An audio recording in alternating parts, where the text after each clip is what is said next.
Hello, my lovely learning designers. Anna Sabramowicz here. So great to have you with me. Now, this is going to be a part one of a three-part series about how to design fabulous scenario questions. Now, what I wanted to preamble this with a little bit is that I'm not talking about scenario questions for quizzes. I'm not talking about scenario questions for exams. What I'm talking about is how to write scenario questions that are driven by action. And the action sequences that I talk about are usually embedded in an interactive experience, an interactive story where there's a character and they're going along and crafting, basically making decisions, right? So that's not to say that these practices that I've learned over the years wouldn't apply to other scenario questions. And I feel, in fact, that if you implement these in your other scenario questions or case study questions, you will actually find that they are very valuable and will help you create better experiences for the people that you are trying to help and influence. All right, so without further ado, let's start with the first 3 of 9 tips that I'm going to give you about how to write better scenario questions. Are you ready to have fun? I hope so. All right. Now, also, to not miss the other opportunities to see the other tips that I have, make sure you subscribe and make sure you hit that like button if you enjoy this, so I'll make more of these, okay? Now, as always, if you have questions or tips of your own that you'd like me to incorporate or discuss or just share with our community, I would absolutely love that. So make sure that you post it in the comments below. Also, I will be sharing some examples and some ideas in here. Whatever I mention, there'll be a little bonus to an interactive story below in the comments so that you can, not in the comments, in the description, so that you can also check it out and get the context for what I'm talking about, the full immersion, okay? All right, so let's get started. So, tip number 1, 3 options or less with exceptions. So I think this comes from the world of academia where we get, scenario options where we have like 4. Some of them are A and B, C and D, none of the above. We don't want any of that. Basically, because we're designing experiences that are focused on somebody making a decision, we're trying to make that as streamlined as possible, right? So I say 3 or less, you should stick to that standard. Why should you stick to that standard? Sometimes it has nothing to do with the actual learner. Sometimes it has to do with you, the developer, because a lot of the people that I work with, especially in our community, are kind of soup to nuts people where they'll go all the way from idea to launch. And so what you want to do is create these nice little constraints for yourself, saying each scenario is going to have 3 options and I'm going to work within that constraint. And that's a beautiful place to be. What it also does, and here's kind of the bonus of that, is if your questions are consistent, especially in your interactive experience, what happens is it puts the learner at ease. They know what to expect. It's not going to be like all of a sudden it's not going to be 16 options versus 2 versus 3. There's a good pattern there, and patterns are excellent, especially if we're trying to get people to get lost in the experience. A good experience pattern is also great for creating that kind of a comfort so that people can focus on the things that are most important, which in the case of what we're doing is making the best decisions, right? Not figuring out how the user interface works or what's going to be surprising to us next time we click on the button, but actually, how can I make a best decision in this situation? That's what we want to focus on. So it's a beautiful constraint and it actually works. Now, the other thing is, and you will find this yourself, if you're going through more than 3 options, usually what I find is that if you add another option, like the 4th or 5th, I forget what the first option and the second option was. And so what we're trying to do is create kind of like a smaller cognitive load for the people that we're designing these for. And also, I'm thinking if you have, a decision where there's 4 or 5 options that are viable or feasible, then maybe you want to do that scenario twice. You want to present one type of scenario with 3 options and then another one that's similar with a different context or different variables that has the other 2, because each one of those is supposed to be a lesson and you want people to find that valuable, right? So you don't want them to get overwhelmed. So I hope that helps. All right, so that's tip number 1. Now, tip number 2. Are you ready? Are you ready? Okay. Write in the language of your audience.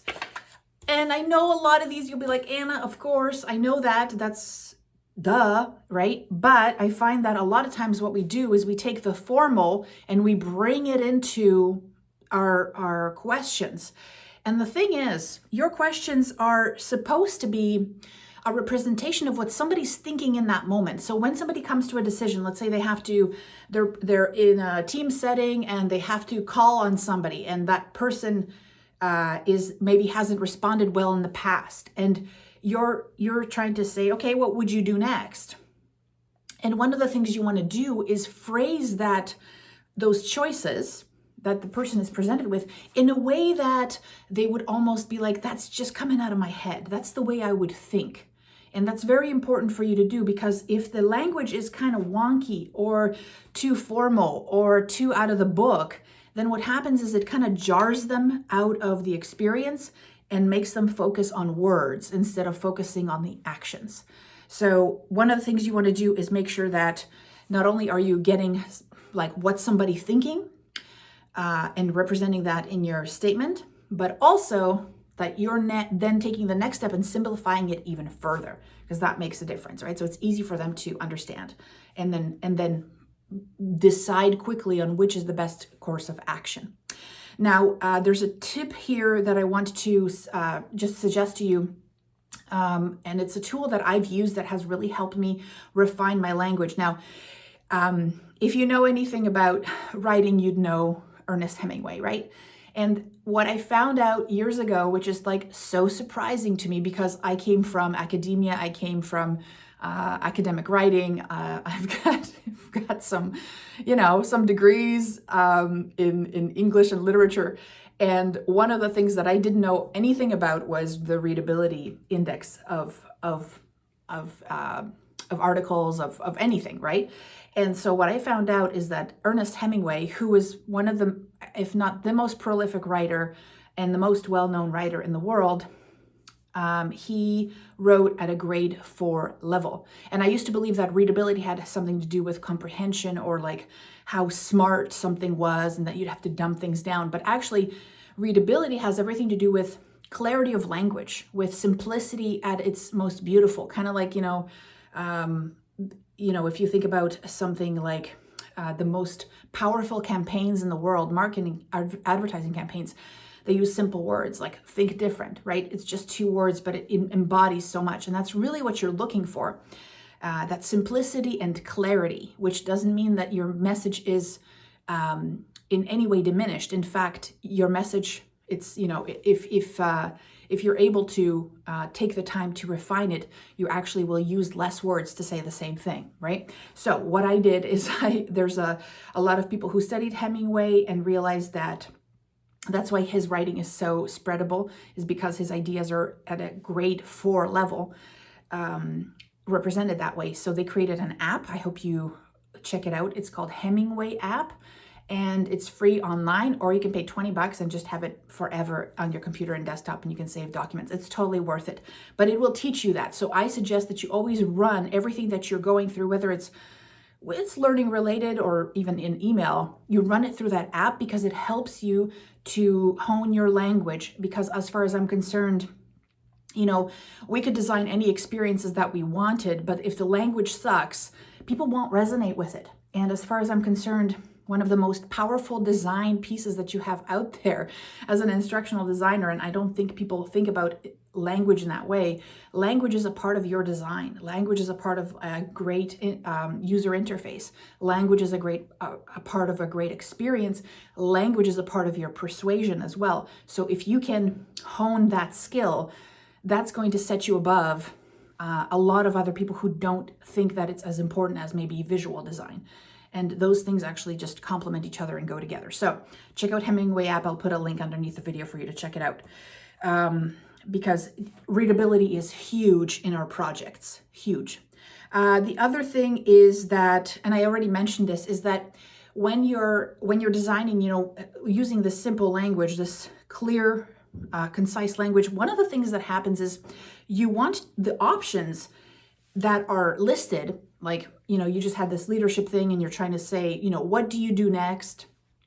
You want that, those options to almost be like something that flowed out of that person's head. They're already thinking it. And so that's very important. So you want to make it as casual as possible without making it, ridiculous, but also it's something that's very action oriented. So hope that helps. So write in the language of your audience. Know who they are, how they speak, and then make those choices feel like something they would already say to themselves in their head. All right. Are you ready for tip number 3? This is going to be fun. Okay. All right. Same scenario, 6 different ways. What? So I think that a lot of times we kind of give up on our scenarios, or we give up on the situations a little bit too early, or we just give somebody one chance to practice something. Now, my suggestion is that instead of trying to cram 6 different types of decisions or 10 different types of decisions into a module or into an interactive experience, how about you simply give people the same scenario or the same kind of decision, just 6 different ways. And here's an example. Now, if you go through Broken Coworker, which is the interactive story that I created, one of the things that you'll find is, and I'll link to it below if you haven't checked it out yet, but in that experience, the decision to be assertive and speak up to your bully is actually repeated 6 times. And so a lot of people are like, oh, well, why doesn't this person, why doesn't the bully adjust? If I'm more assertive, shouldn't the bully back off?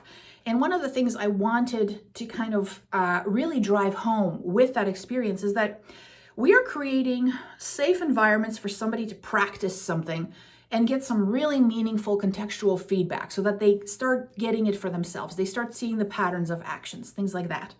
And so what happens is when you create an opportunity for somebody to practice the same decision with a different context, different variables, and different requests, then what happens is if they didn't catch it the first time, they might catch it by the 3rd time. Things might start to click.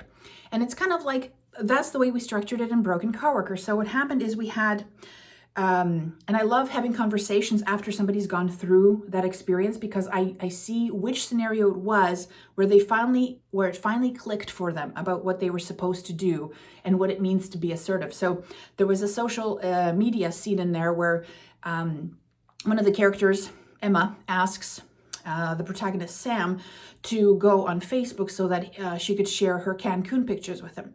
And I've had people say, well, that's okay because in my context, social media is not a big deal. And I'm like, okay, so you didn't get it. You didn't get the idea of like basically somebody being coercing you to do something you don't want to. That context didn't work for them. But then by the time they got to hey, we're going to do drinks after work. Do you want to come? They got it. They were like, oh, this is about holding my own. It's not about the specific context. What I'm trying to see here is the pattern of what it takes to stand up for what you want to achieve.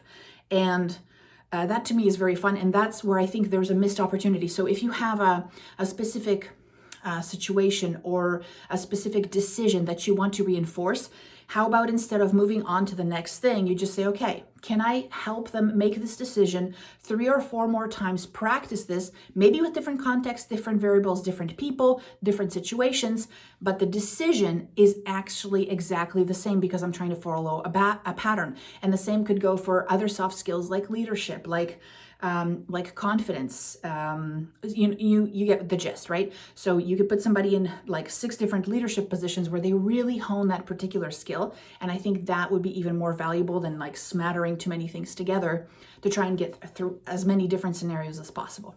So that is 3 of 9. And guess what? That's the end of this video. I hope you found it helpful and that you're going to either leave me a question or a comment or share it with somebody who you think was going to find this valuable. Anything that comes up, please let me know. And I can't wait to see you in the next video. So you better subscribe. Take care, friends. Bye.